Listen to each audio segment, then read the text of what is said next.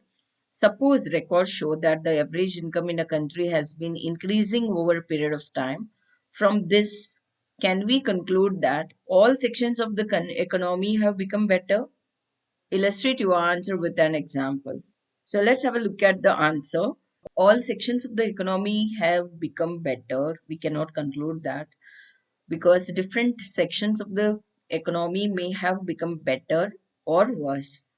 An example is the current situation in India, where the average income has increased every year. The service sector has increased very much, but agriculture is having virtually no growth. Let's have a look at question number 5. From the text, find out the per capita income level of about 10 to 15 low income countries as per World Development Report. Per capita income level of middle income countries as per World Development Report was between 37,000 and 4,53,000 per annum. Question number 6. Write a paragraph on your notion of what should India do or achieve to become a developed country. So you can think over this answer on your own. So if any points to be included, you can type in the comment box. So as per the 2022-23 New World Bank countries classification by income level, so you can check the details, latest details over here. So 2021 is available. You can see India, lower middle income, upper middle income, Russian Federation, USA, higher income, Australia, higher income, France. So you can go through on your own. So there arises one important question when you look at this comparison using a dollar. Why are all country currencies generally measured against the US dollar? Exact answer you may not find in the textbook. So you can have a look at, but you may get a question like that. Exact answer you may not have in the book, but you may get a question like this. So let's have a look at the answer. Why are all currencies generally measured against the US dollar? Because the US dollar is a global currency. A global currency is one that is accepted for trade throughout the world. The most popular are the US dollar, the euro, and the yen. The US dollar is also the most widely used currency in the world, with many countries employing it as an accepted alternative to their own currency, although it is because of historical reasons and is due to trading and the influence of Bretton Woods. In short, the global war left the US the only major country relatively strong economically. So let's have a look at income and other criterias to compare the countries. When we look at individual aspirations and goals, we found that people not only think of better income but also have a goal such as security, respect for others, equal treatment, freedom, that is materialistic goals as well as non-materialistic goals in mind. Similarly, when we think of a nation or a region, we may, besides average income, think of other equally important attributes. So, what could these attributes be? Let us examine this through an example. So, here let's have a look at the table 1.3. Gives a per capita income of Haryana, Kerala, and Bihar Actually, these figures are of per capita net state domestic products at current prices for 2021 and 22. Please note it is as per the latest textbook 2025 and 26 published by NCRT. So let us ignore what this complicated term exactly mean. Roughly, we can take it to be per capita income of the state. We find that of the three, Haryana has the highest per capita income and Bihar at the bottom. This means that an average income of a person in Haryana earned rupees 2,64,729 in 1 year, whereas on an average, a person in Bihar earned only around rupees 47,500. So, if per capita income were to be used as to measure the development, Haryana will be considered the most developed and Bihar the least developed state of the three. Now, let us look at certain other data pertaining to these states given in table 1.4. So, some comparative data on Haryana, Kerala, and Bihar. It is as per the latest. What does this table show? The first column of the table shows that in Kerala, about out of 1,000 children born, 6 died before completing 1 year of age. But in Haryana, the proportion of children dying within 1 year of birth was 28, which is nearly 3 times more than that of Kerala. So, if we have to give a ranking as per the infant mortality rate, Kerala is in the highest, Bihar followed by Haryana. On the other hand, the per capita income of Haryana is more than that of Kerala, as shown in table 1.3. Just think of how dear you are to your parents. Think of how everyone is so happy when a child is born. Now try to think of a parents whose children die before they even celebrate their first birthday. How painful it must be for those parents. Next, note the year to which this data pertains. This was during 2018. So we are not talking about of old times. It is 70 years after independence when our metro cities are full of high rise buildings and shopping malls. The problem does not end with the infant mortality rate. The last column of table 1.4 shows that about one third of the children aged 15 to 17 years in Bihar are not attending schools in secondary classes. This means that if you went to school in Bihar, nearly one third of your class friends would be missing. Those who could have been in school are not there. If this had happened to you, you would not be able to read what you are reading now. So, how important it is to look into other aspects than the income. You can come across table point 1.3 and table 1.4. So it is not just income that matters, even the other factors like in health, literacy rate too matters a lot. So you should go through the meaning given here. What does infant mortality rate mean? What literacy rate mean? And what net attendance ratio mean? The question, MCQ question or 2 mark questions may be asked on it. So kindly be aware of all this and have a look at the latest textbook, latest data available. So this is as per 2025-26 textbook published by NCRT. Let's proceed further. When you look at all this, the most important factor comes to mind is public facilities. How is it that the average person in Haryana has more income than the average person in Kerala but lags behind the other criterias? The reason is money in your pocket cannot buy all the goods and services that you may need to live well. So, income by itself is not a completely adequate indicator of material goods and services that citizens are able to use. For example, normally your money cannot buy you a pollution free environment or ensure that you get unadulterated medicines unless you can afford to ship to a community that already has all these things. Money may also not be able to protect you from infectious diseases unless the whole of your community takes preventive steps. You all might have observed or faced during Corona time, even though people had money but could not save themselves. That's the best example for this. Actually, for many of the important things in life, the best way, also the cheapest way, is to provide these goods and services collectively. Just think, will it be cheaper to have a collectively security for the whole locality or for each house to have its own security staff? What if no one other than you in your village or locality is interested in studying? Would you be able to study? Not unless your parents could afford to send you to some private schools elsewhere. So you are actually able to study because many other children also want to study, and because many people believe that the government should open schools and provide other facilities so that all children have a chance to study.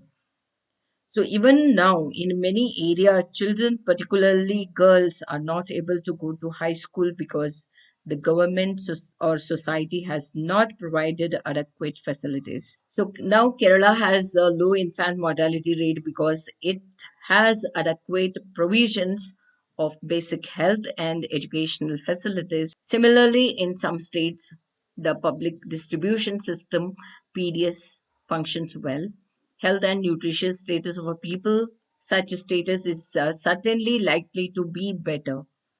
So if you come across any example for the public facilities which benefit larger people and provided by the government, kindly type in the comment box. So let's work these out. Look at table 1.3 and 1.4. Is Haryana ahead of Kerala in literacy rate as it is in terms of per capita income? So 1.3 table you can see over here. Is Haryana ahead of Kerala in literacy rate? No. Answer is no. But in terms of per capita income, Haryana is ahead.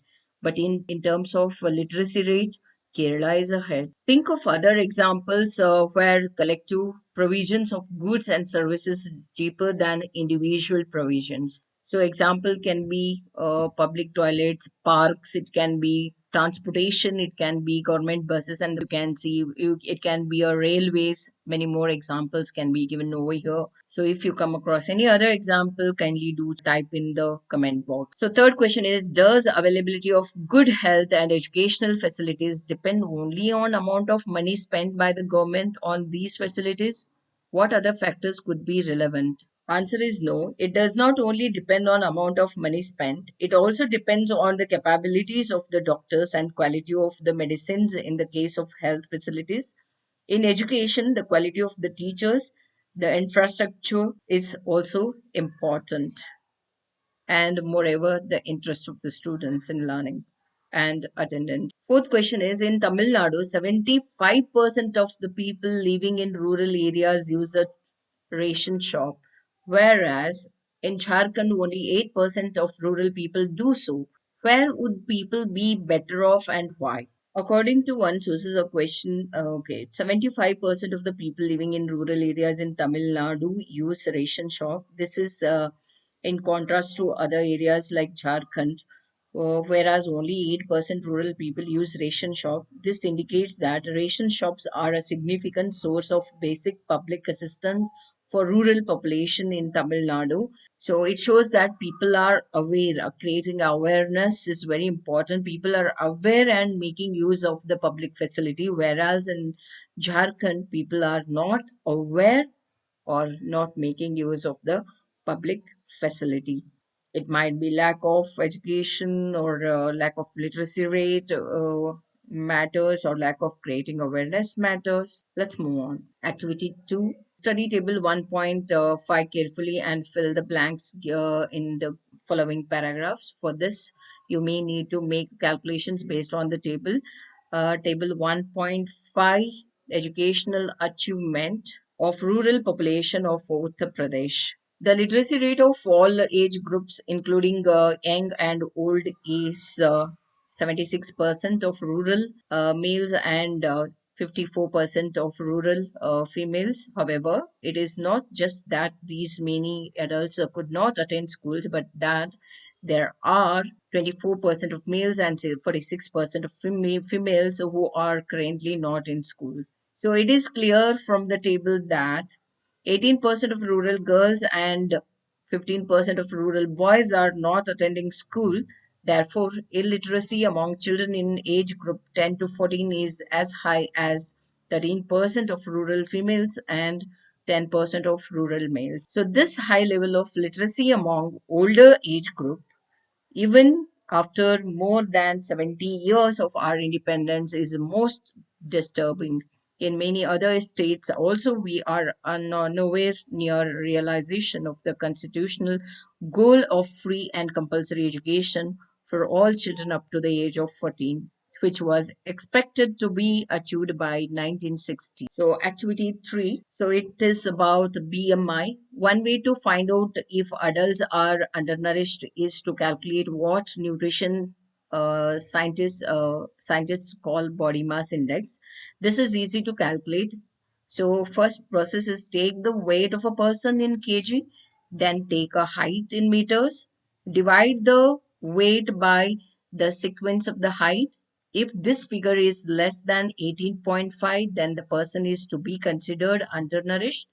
However, if this BMI is more than 25, then a person is overweight. So then what is the average here? 18.5 to 25 is the average. Still, you want to know the more detailed age-wise, last page of your textbook. The details have been given. Please do refer your textbook. Do remember that this criterion is not applicable to growing children. So let each student in a class find out the weight and height of three adult persons. So you can do so as I have given my students in the class this as an activity, multiple assessment. So students are supposed to calculate a BMI of their parents or grandparents if at all are there in home, and their uncle or aunts. So they have to find out the BMI and they have to suggest whether they are undernourished or overweight and what has to be taken care of. So you also can do so yourself.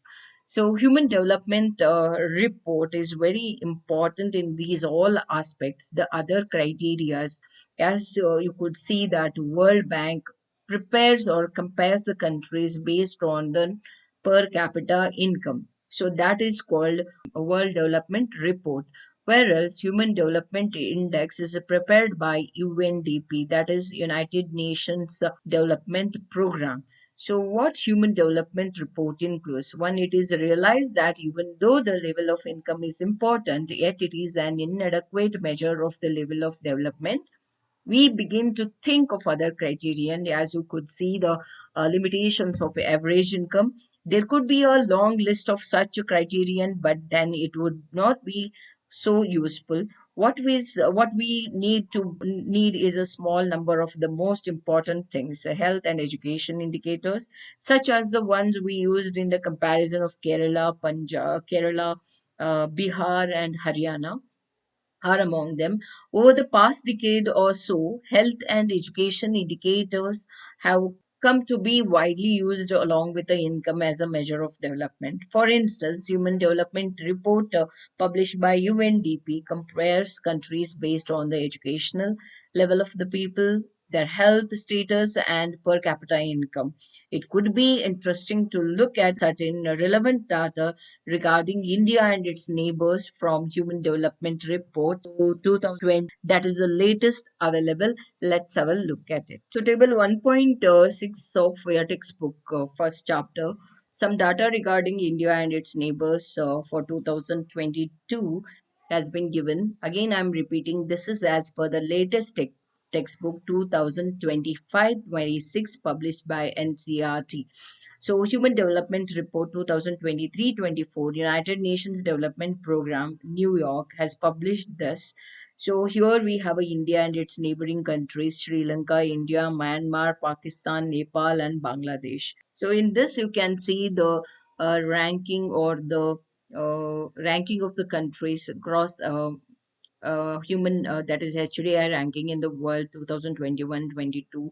You can see Sri Lanka has the uh, highest ranking compared to other neighboring countries, that is 78. India stands in 134th, Myanmar in 144th ranking, and Pakistan 164, Nepal 146, and Bangladesh 129. So you can see in the gross national income per capita income, that is 2017 PPP in terms of dollar, and life expectancy at birth. You can have a look at the data of different neighboring countries of India, and mean years of schooling of people aged 25 and above. If you look at, you can see the ranking of the countries all over, that is as per the HDI.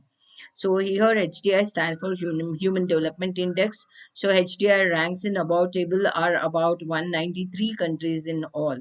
So life expectancy at birth denotes, as the name suggests, the average expected length of life of a person at the time of birth.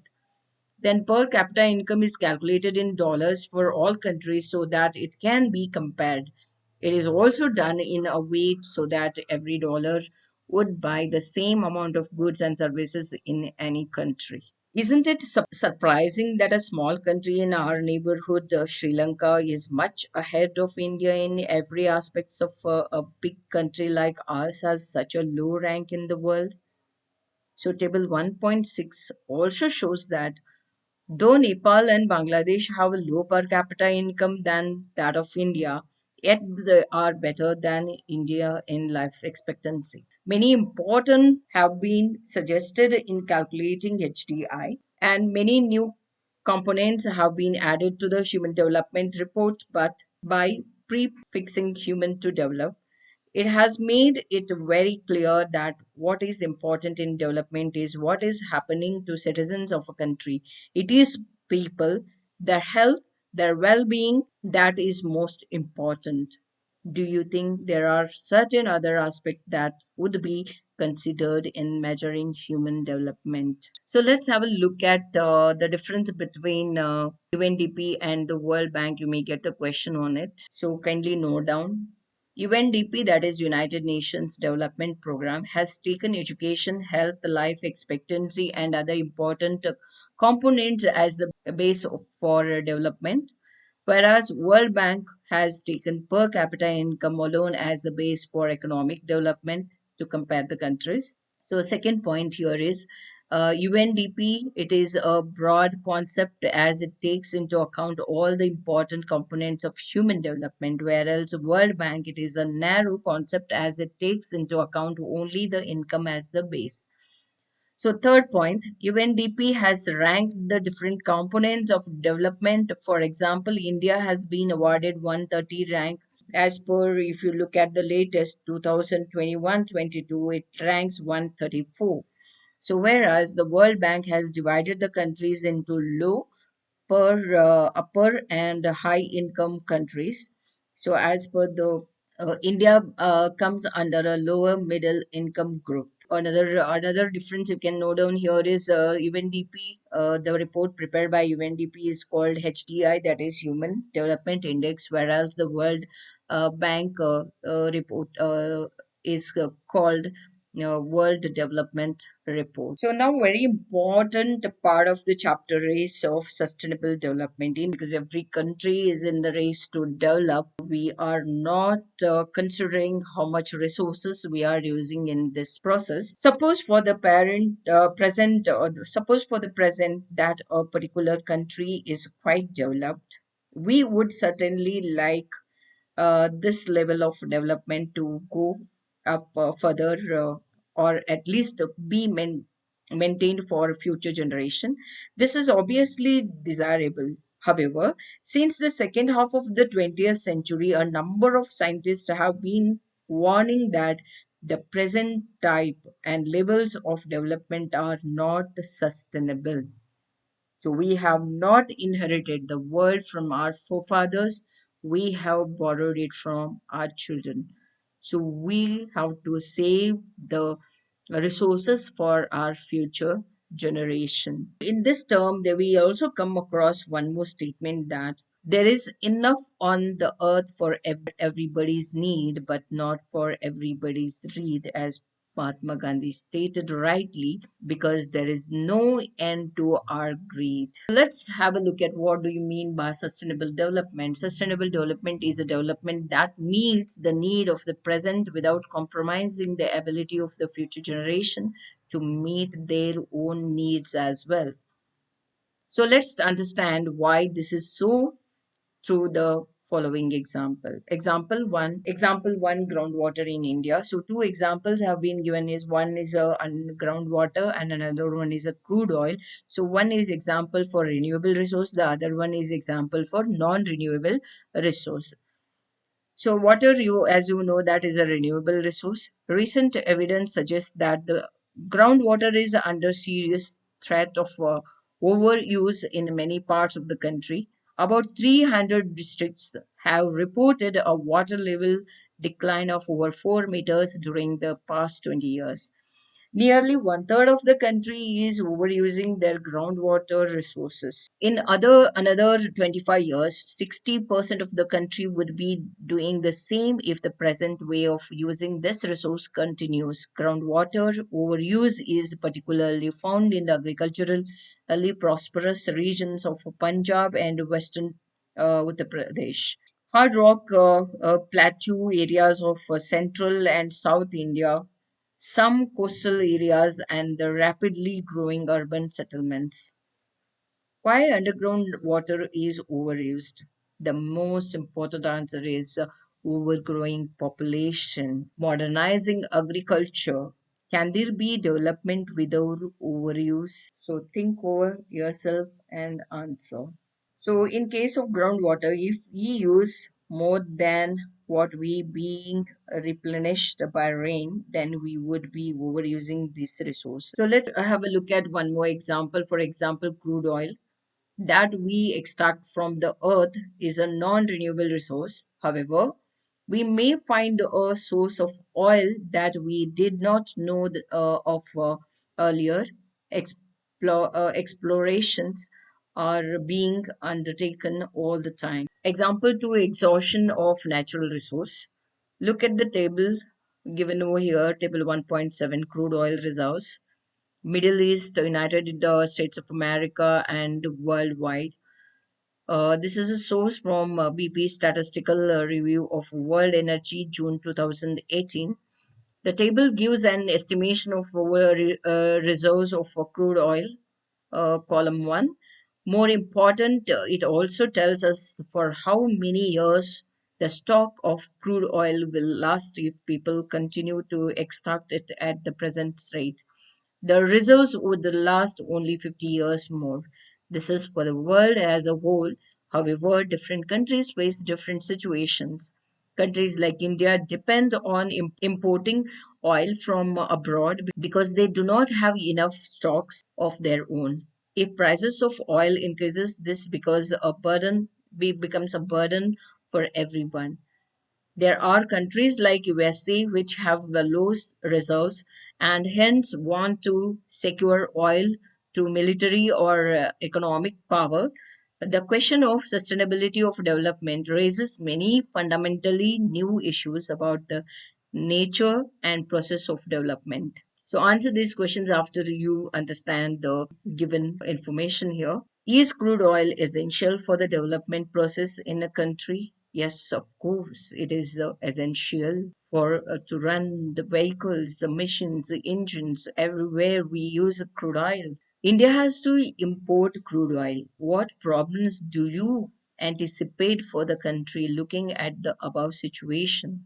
If continues so, the prices will increase. As a country heavily reliant on imported crude oil, India faces several potential problems. The first of all is economic burden, energy security, geopolitical risks, environmental concerns, infrastructure challenges. To mitigate these problems, India could focus on diversifying its energy resources, promoting renewable energy, improving energy efficiency, and strengthening strategic petroleum reserves. So, what is more important is Whether it is a renewable or non-renewable resources, judicious use of the resources is very important, and reduce the dependency on non-renewable resources and increase the dependency on renewable resources like a solar energy. Electricity can be used for the vehicles. Wind energy is another example. Tidal energy can be utilized. Save water, rainwater harvesting. So many more examples can be taken. It is a collective effort of everybody. So previous year questions I have mentioned here for your reference.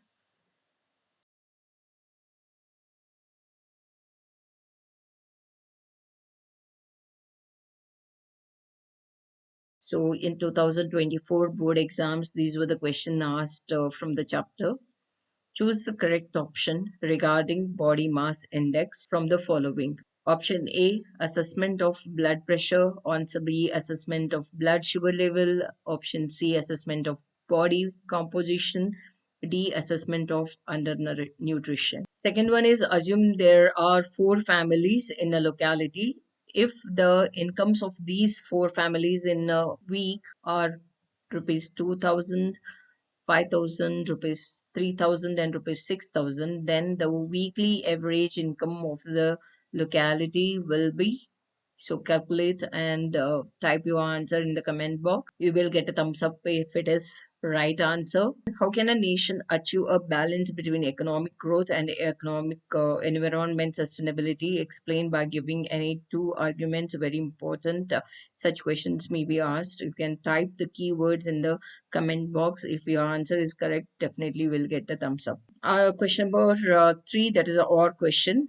In other set, it was asked. The question number three was asked in set 3 and 1. Then the other question is asked in set 2.